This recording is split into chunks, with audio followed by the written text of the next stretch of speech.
గుంటూరు జిల్లా చెంచుపేటలోని కోగంటి శివయ్య పురపాలక ఉన్నత పాఠశాలలో సర్వేపల్లి రాధాకృష్ణ విద్యార్థి మిత్ర కిట్లను విద్యార్థులకు మంత్రి నాదెండ్ల మనోహర్ పంపిణీ చేశారు. విద్యార్థులకు మంచి భవిష్యత్తును ఇచ్చే విధంగా పాఠశాల విద్యా విధానం ఉంటుందని ఆయన అన్నారు. పాఠశాలలో మెరుగైన వసతులు కల్పించడంతో పాటుగా విద్యార్థుల భవిష్యత్తును తీర్చిదిద్దేలా ప్రభుత్వం పనిచేస్తుందని మంత్రి నాదెండ్ల మనోహర్ తెలిపారు.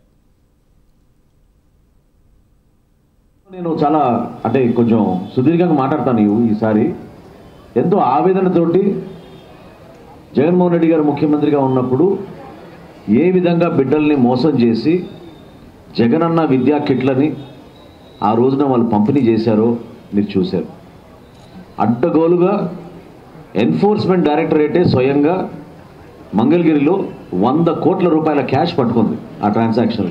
ఆ రోజునున్న మంత్రివర్గం ముఖ్యమంత్రి గారు నేను ప్రెస్ మీట్లు పెట్టి పదే ఎందుకంటే తల్లిదండ్రులు చూపించేవాళ్ళు చినిగిపోయిన బూట్లు, ఆల్రెడీ జిప్పులు పనిచేయని బ్యాగులు, నాణ్యత ఏమాత్రం లేకపోయినా దానికి అప్పుడు ఒక అద్భుతమైన ఐఏఎస్ ఆఫీసర్ ఉండేవాడు. ఆయన పేరు ఎందుకండి ప్రస్తావించడం, ఆయన ఇప్పుడు సర్వీస్లో లేడు కాబట్టి ఏ విధంగా అధ్యాపకుల్ని ఇబ్బంది పెట్టేవాడు, ఏ విధంగా క్వాలిటీలో ప్రపంచంలో ఎక్కడ లేని విధంగా క్వాలిటీని మేము తీసుకొచ్చామని ప్రెస్ మీట్ల ద్వారా పెద్ద మాటలు చెప్పారు తప్ప వాస్తవంగా క్షేత్రస్థాయిలో లేదు.